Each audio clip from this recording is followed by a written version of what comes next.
풍류에 취하고 품격을 취하다. 주도의 재발견.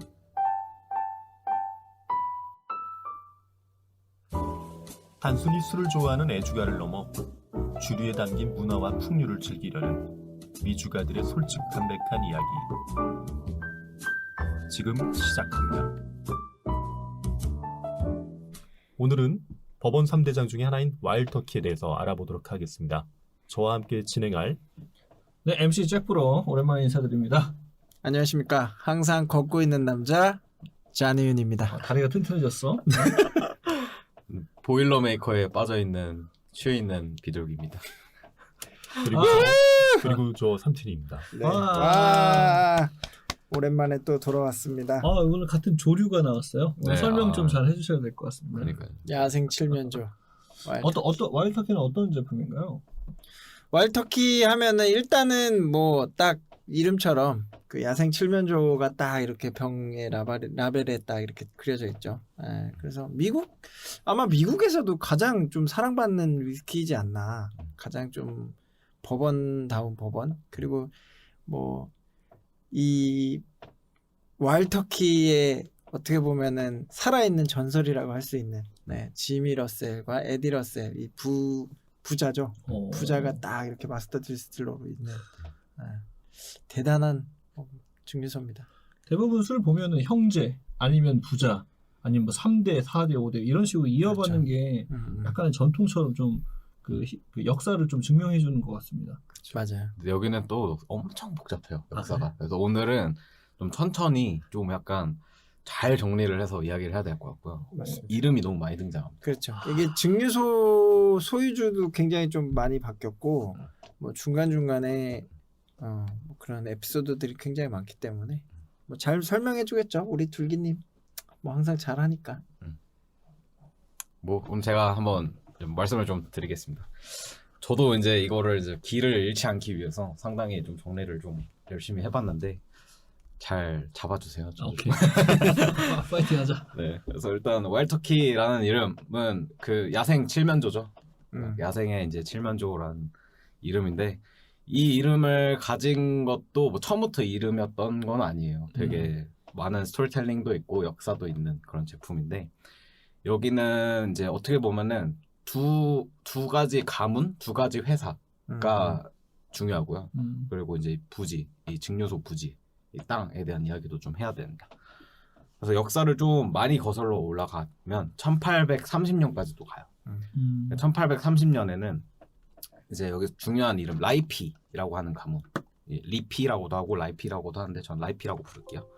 아일랜드 사람이에요. 아일랜드 계열 가문이고 그 1830년에 이제 여느 이제 그 아일랜드 혹은 스코틀랜드인들처럼 미국으로 이제 이주를 해오죠. 돈 벌려고 옵니다. 그래서 이제 미국에 정착을 라이피 가문이 하고요. 이 사람들이 처음부터 막 뭐 증류소에서 하려고 했던 건 아니고요. 처음에 이제 농작을 하다가 잉여 생산물로 이제 위스키를 조금씩 만들었어요. 집에서. 그러다가 1850년에 이제 또 이 부지에 대한 이야기인데 라이피 가문은 이때는 딴 일을 하고 있었고요. 와일드터키 지금 와일드터키 언덕이라고 불리는 그 장소에 올드무어라고 하는 증류소가 세워집니다. 근데 이 올드무어 증류소가 이제 계속 운영을 하고 있고 그리고 1855년에는 피츠 마틴 앤 클러프라고 하는 회사가 있어요. 뭐 지금은 또 그러니까 그때 이름이 또 바뀌어서 이제 오스틴 니콜스라고 하는 이름으로 나중에 바뀌게 되는데 이 세 개가 중요해요. 올드무어 증류소랑 이제 처음에 이제 정착한 라이피 가문, 그다음에 이 피츠 마틴 클러프 혹은 오스틴 니콜스라는 회사. 네. 그래서 이 세 가지 이제 이 당시 1830년, 50년, 55년 이때쯤에 이제 다 같이 있습니다. 그래서 1860년에 켄터키에 위치한 클리프 스프링 증류소에서 토마스 비비 라이피라고 하는 라이피 가문의 사람이 증류소 일을 배워요. 그래서 증류하는 것도 이제 좀 지켜보고 뭐 한 10몇 년 정도 일을 합니다. 그리고 이때 이제 피츠 마틴 클러프라는 회사는 이제 뉴욕에 있는 식료품 회사예요. 그러니까 규모가 막 작은 식료품 회사가 아니고 진짜 하나의 좀 건장한 회사라고. 그 당시 월마트. 네, 뭐 그 정도까지는 아닐 수도 있는데. 그래서 뭐 근데 이제 이 증류소에서 일을 하던 라이피 가문의 사람이 이제 1879년 이제 1881년 죄송합니다. 그 토마스 리피라는 사람까지 이제 이어져요. 이 그 증류소 일을 하다가 이제 이 두 명 그 동업자 2명하고 클로버 바텀 디스틸러리를 오픈을 하게 됩니다. 그리고 이때 이 피츠 마틴 앤 클러프라는 회사가 오스틴 니콜스라는 이름으로 바뀌게 돼요. 그래서 이 토마스 리피라고 하는 동업자, 그러니까 토마스 리피라고 하는 이제 리피 가문 사람이 있고요. 그 다음에 또 한 명이 형제가 한 명이 더 있어요. 근데 그분의 이름은 제임스 P 리피라고 하는 사람이에요. 이 두 분이 어떻게 보면 리피 가문에서 이제 증류소를 좀 이끈 두 사람인데 각각이 다른 증류소에 있었어요. 그리고 처음 말씀드린 토마스 비비 리피는 이제 그 동업자 2명하고 클로버 바텀 디스틸러를 오픈하고 몇 년 후에 그 동업자 지분을 다 사가지고 이제 그거를 자기가 이제 운영을 하게 되고요. 그리고 제임스 P 리피라고 하는 사람은 아까 말씀드린 그 와일드터키 언덕에 있었던 올드무어 증류소를 인수를 해서 올드 힉토리 스프링스 증류소를 가지고 있어요. 그래서 이 각각에 이제 2명이 있었는데 이 리피 가문 두 사람 중에서는 첫 번째인 토마스 리피가 좀 더 잘 나갔습니다. 1893년에 위스키 박람회 같은 데 출품을 하고 나서 인기를 확 끌어요. 그리고 이제 좀 잘 나가기 시작하는데 그때 당시 제품 이름은 와일드터키가 아니었어요. 근데 이제 출품하고 아까 말씀하신 그 올드 힉토리? 네네. 히코리? 올드 힉토리 스프링스 증류소.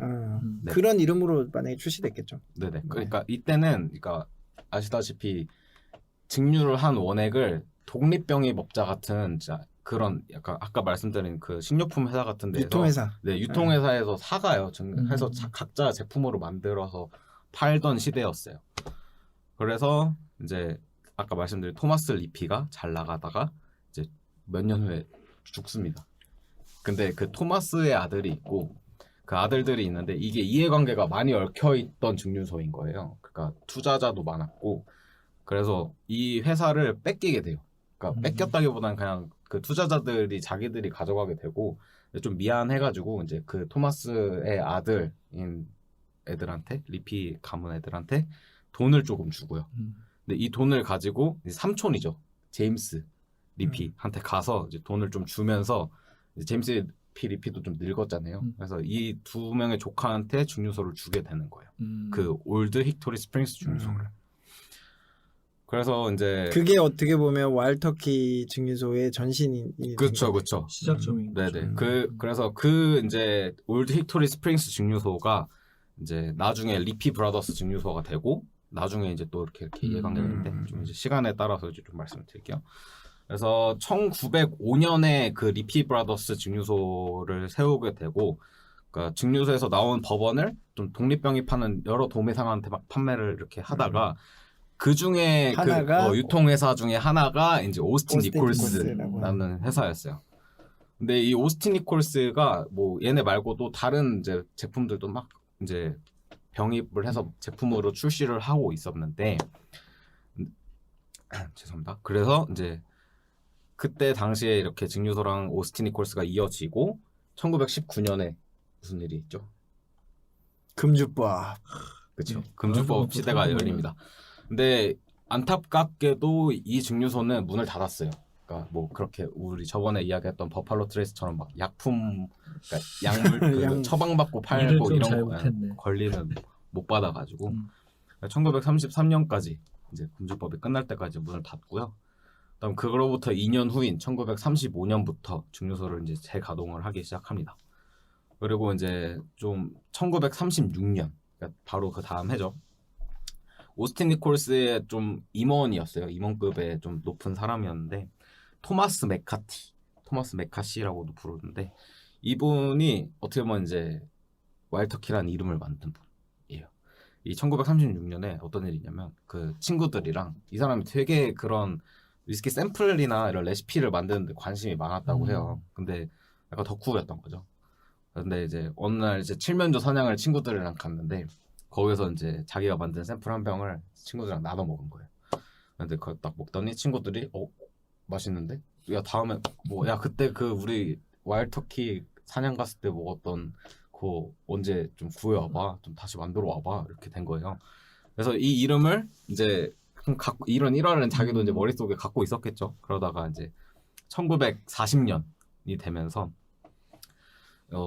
이 식료품 사업을 오스틴 니콜스에서 접고 와인이랑 이제 위스키 사는. 이런 것들 사업을 본격적으로 확장을 하고 이제 이 첫 와일드 터키의 배치 제품이 만들어집니다. 그래서 이 1940년이 어떻게 보면 와일드 터키라는 제품이 이제 출시가 되던 시대였다고 생각하시면 되고요. 그리고 그로부터 2년 뒤가 우리가 알고 있는 와일드 터키 101, 네, 그 101 제품이 시작돼요. 그때 그 잭프로님이 말씀하셨듯이 그 원어원. 네, 101 입문자 기본, 클래스 네, 맞습니다. 네. 기본 클래스. 그런 느낌이 네. 있을 것 같아. 그죠. 아무래도 약간- 처음 시작이고 아마 우리가 더 좋은 제품 만들 거다라는 것도 생각을 해서 붙인 걸 수도 있습니다. 근데 이게 아까 이제 그 우리 줄기님이 설명해 주는 것 중에 이 와일터키라고 하는 이름이 이제 붙게 된 어떤 스토리에 대해서 지금 얘기를 해주셨잖아요. 네네. 근데 그게 약간 아까 말씀한 그 토마스 메카시라고 하는 사람이 이렇게 지었다는 이름 그 얘기도 있는데 또 한편으로는 이게 썰이 되게 많아. 맞아.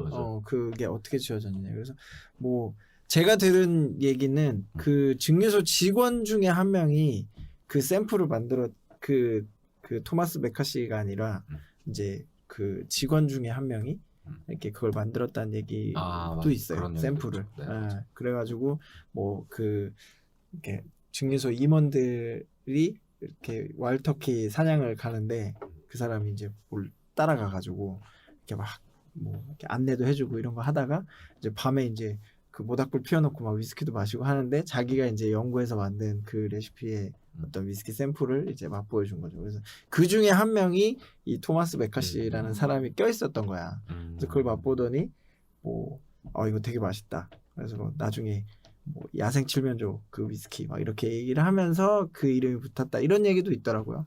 근데 이 썰이 되게 다양해가지고 뭐가 맞는지 모르겠어. 뭔가 성공에 열망이 있는 친구가 이제 임원들도 썼을 때 믹싱을 해서 아니면은 진짜 덕후 같은 직원이 있는데 그 공을 가로챈 게 아닐까요?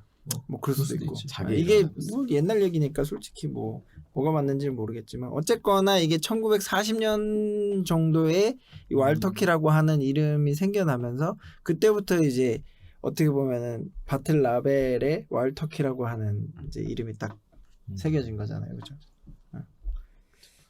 그래서 뭐 이 당시 매시빌은 뭐 매시빌까지 이야기를 하자면 옥수수 75, 라이 13, 그다음에 뭐 발리 그 보리 12, 메가 12였다고 합니다. 또 이제 근데 여기서 또 증류소가 또 왔다 갔다 합니다. 1949년에 잘 팔다가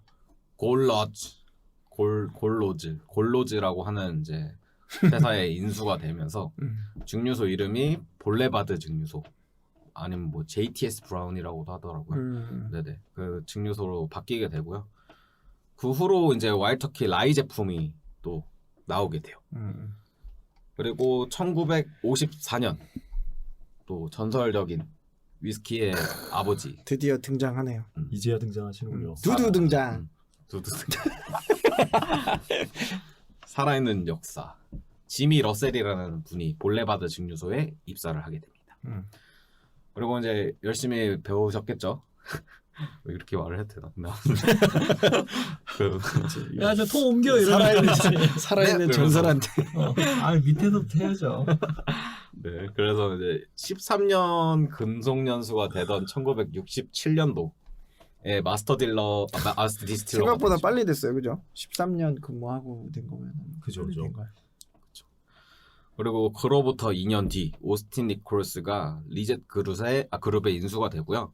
와일드터키 증류소가 이제 공식적으로 증류소 이름으로 바뀝니다. 와일드터키 증류소.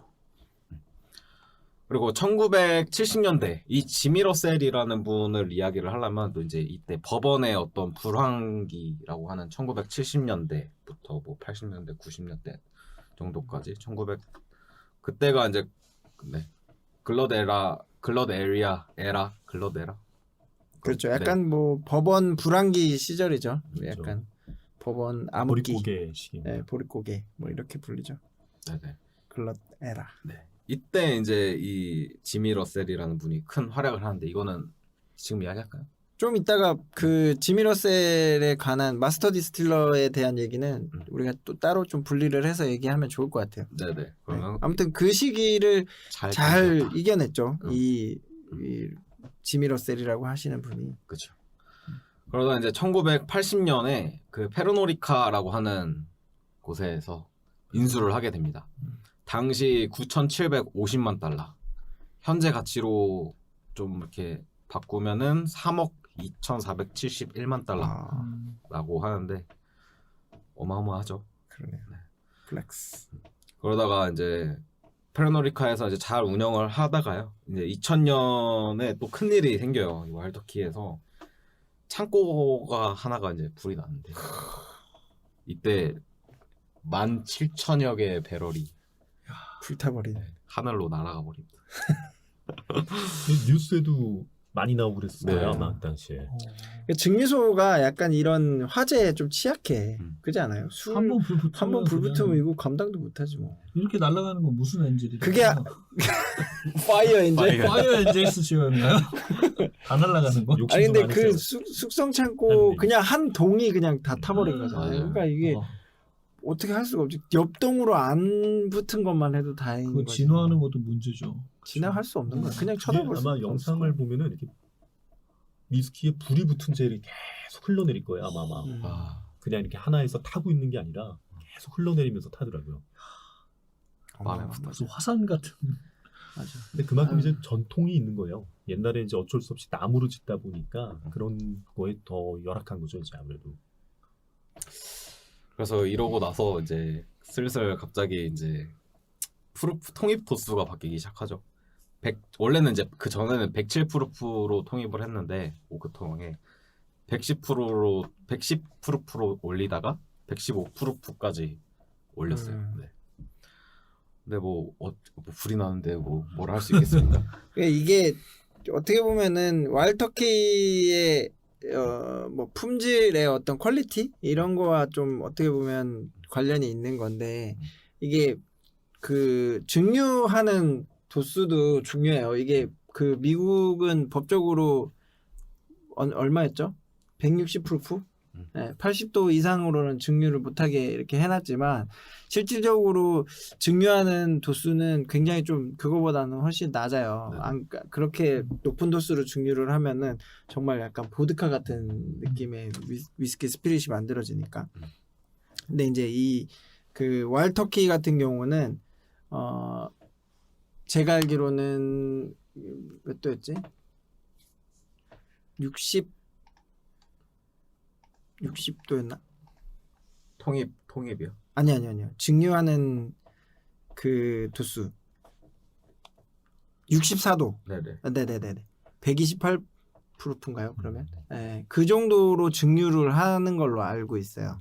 네, 그러니까 증류 자체도 원래는 80도까지 할 수 있는 건데 그냥 64도 정도로 좀 낮게 증류를 하는 좀 낮게 편인 거잖아요. 증류를 네네네. 하는 거고 거기에서 이제 뭐 어떻게 보면은 약간만 떨어뜨리는 거예요. 한 뭐 몇 도 정도 한 6.5도 떨어뜨려 가지고 지금 이제 57.5도로 네네. 하는 거고 아까 말씀하신 이제 원래 초창기에는 107 프루프라고 해서 53.5도.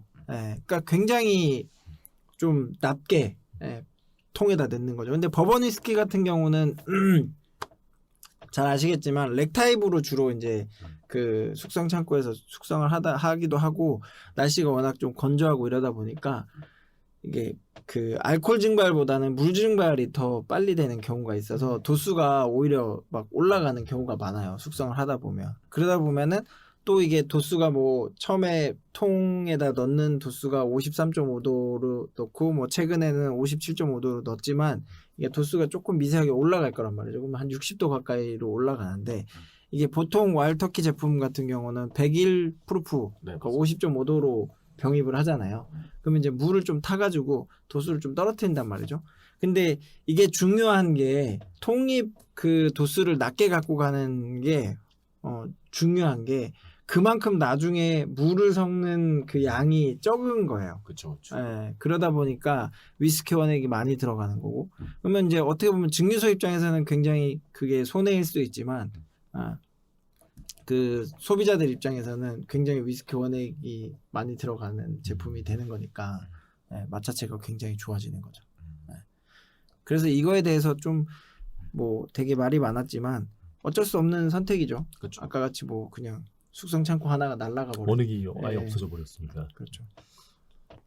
근데 제가 알기로 이때가 2000년이니까 그렇죠. 그 공급 과잉 시대 지나고 약간 고숙성 오크통도 엄청 있었을 거라고 하더라고요. 그렇죠. 예. 그래서 뭐 아무튼 이제 이런 일이 있고 통입 도수가 조금 바뀌고요. 그다음에 2009년에 캄파리에서 인수를 해요.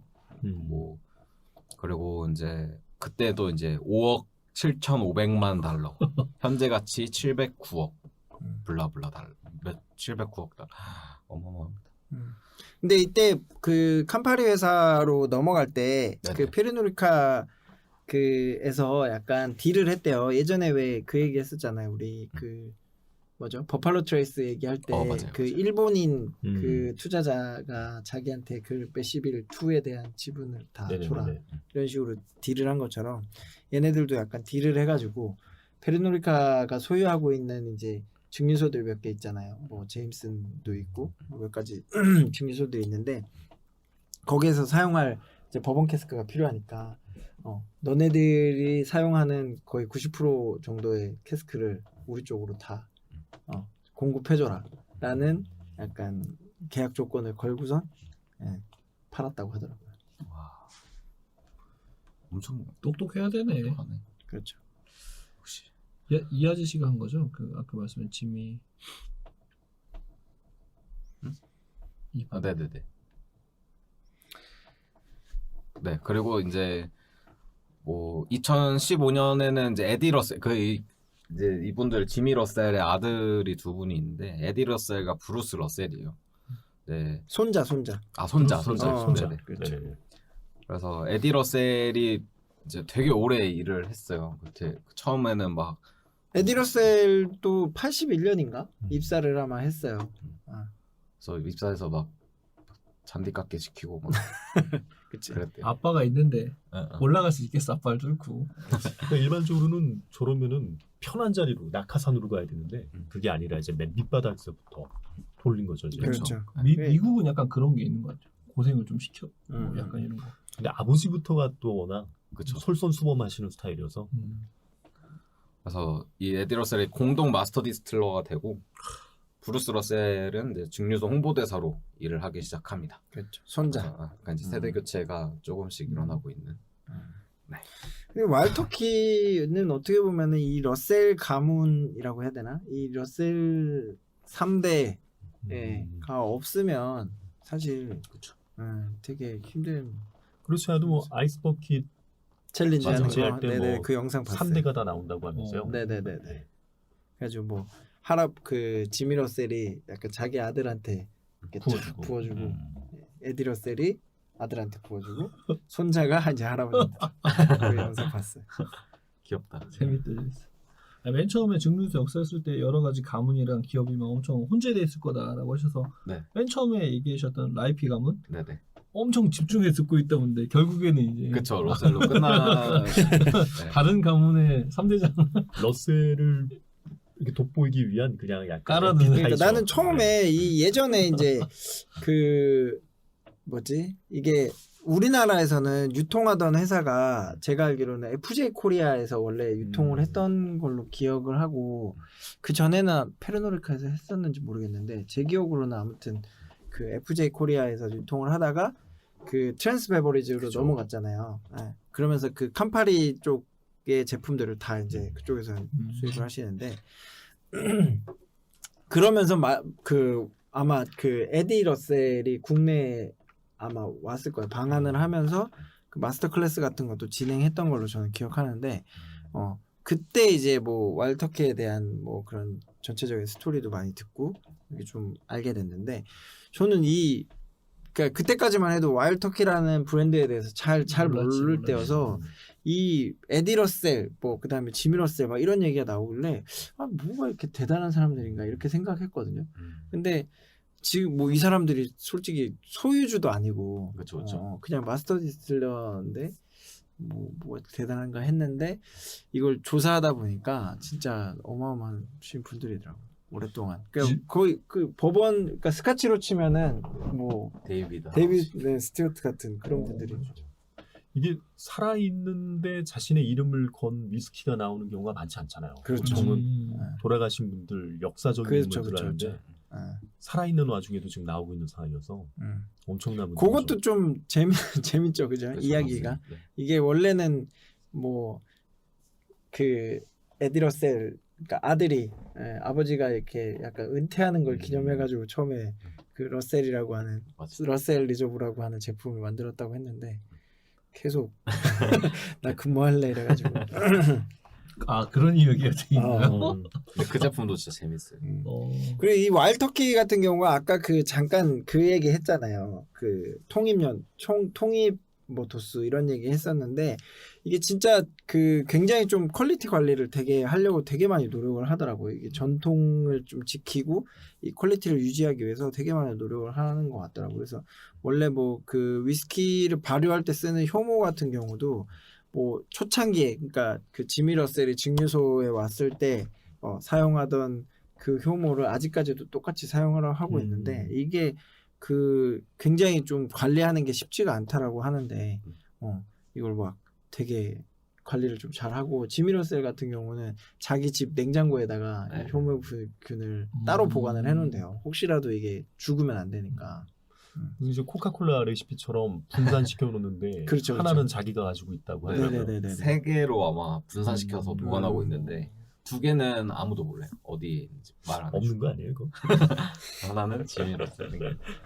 그리고 약간 품질 관리도 약간 어쨌든 법원이잖아요. 그러니까 2년 이상 숙성한 제품 낼 수도 있는 건데 그 기본 6년 맞아요. 네, 6년이 넘어가는. 다른 증류소들은 보통 뭐 한 2년, 4년 이 정도 숙성하면 제품으로 많이 만드는데 와일드터키 같은 경우는 한 6년 정도 숙성한 원액부터 이제 사용을 한다라고 얘기를 하더라고요. 저희 추후에 뭐 캄파리도 할 그런 거는 캄파리 뭐 그거는 이제 리큐르긴 한데 리큐 시리즈 같은 거. 그렇죠. 왜냐면 캄파리 단독으로 한다라기보다는 그런 약간 아마로 계열에 대한 얘기를 한다거나 아니면 왜냐면은 소유를 어쨌든 캄파리가 하고 있으니까 캄파리가 방향성을 어쨌든 계속 두고 있으니까 뭐 몇 년 이상을 하는 뭐 이상 숙성해서 내야 되는 거에 대해서 반대도 안 하고 좀 이런 게 좀 또 있을 것 같아요. 그렇죠. 뭐 물론 이게 그 소유주 어떻게 보면은 그 건물주 뭐 이런 사람들이 투자자 이런 사람들이 감나라 배나라 할 수도 있는데 사실 이 지미 러셀이라고 하는 사람이 어떻게 보면 그냥 와일드터키야. 맨파워. 내가 와일드터키고 뭐 와일드터키가 나야. 막 약간 그걸 뭐라 그래? 모라일체? 타짜에 나오잖아. 내가 주화일체.